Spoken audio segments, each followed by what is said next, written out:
গ্রামের রাতটা ছিল অদ্ভুত অন্ধকার। আকাশের ওপরে কালো মেঘ, দিগন্ত জুড়ে পিনপতন নীরবতা। কিছুক্ষণ আগেই প্রবল ঝড় বয়ে গেছে। চারদিকে ভাঙা পাতা আর নষ্ট হওয়া জিনিস ছড়িয়ে ছিটিয়ে পড়ে আছে। পুরো গ্রাম যেন আলোহীন এক দ্বীপে পরিণত হয়েছে। এই অন্ধকারের মধ্যেই রাফি আর তার বাবা লণ্ঠন হাতে বাড়ির পথে হাঁটছিলেন। বাতাস এখনও থামেনি, লণ্ঠনের ছোট শিখাটা কাঁপছিল। বাবা ধীরে বললেন, ভয় পাস না রাফি, ছোট আলো অন্ধকারকে হারাতে পারে। বাড়িতে ঢুকে রাফি দেখল সব ঘুটঘুটে অন্ধকার, কোথাও কোনো আলো নেই।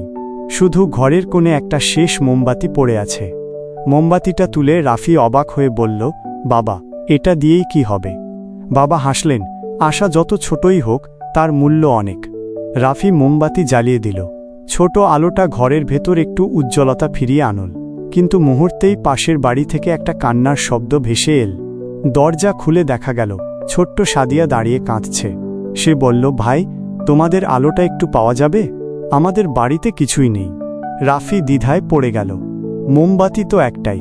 কিন্তু তখনই বাবা বললেন, আলো ভাগ করলে আলো কমে না, বরং বাড়ে। বাবার কথা শুনে রাফি সাহস করে মোমবাতিটাকে দুই ভাগে ভেঙে ফেলল। এক অংশ সাদিয়ার হাতে তুলে দিল। সাদিয়ার মুখে আলো পড়ে সঙ্গে সঙ্গে হাসি ফুটে উঠল। সে খুশিতে দৌড়ে তার ঘরে গেল আর সেখানে অল্প আলো জ্বলে উঠল।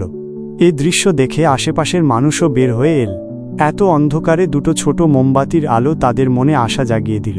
তারা নিজেদের পুরনো লণ্ঠন, অর্ধেক মোমবাতি, নষ্ট টর্চ যা পায় তাই ঠিক করতে লাগল।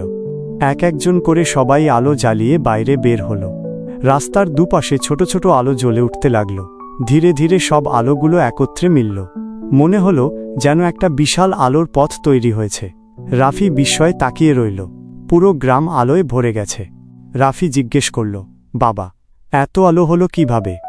বাবা হাসলেন, কারণ সবাই ভাগ করে দিয়েছে, একে অন্যকে সাহায্য করেছে। দৃশ্যটি যেন উপর থেকে দেখা যাচ্ছে। পুরো গ্রাম ছোট ছোট আলোয় জ্বলজ্বল করছে। মানুষ হাসছে, বাচ্চারা খেলছে, পরিবেশ একদম বদলে গেছে। অন্ধকার আর ভয় একটুও নেই। উপসংহার: একটা ছোট আলোই পরিবর্তনের শুরু। আলো ভাগ করলে আলো বাড়ে।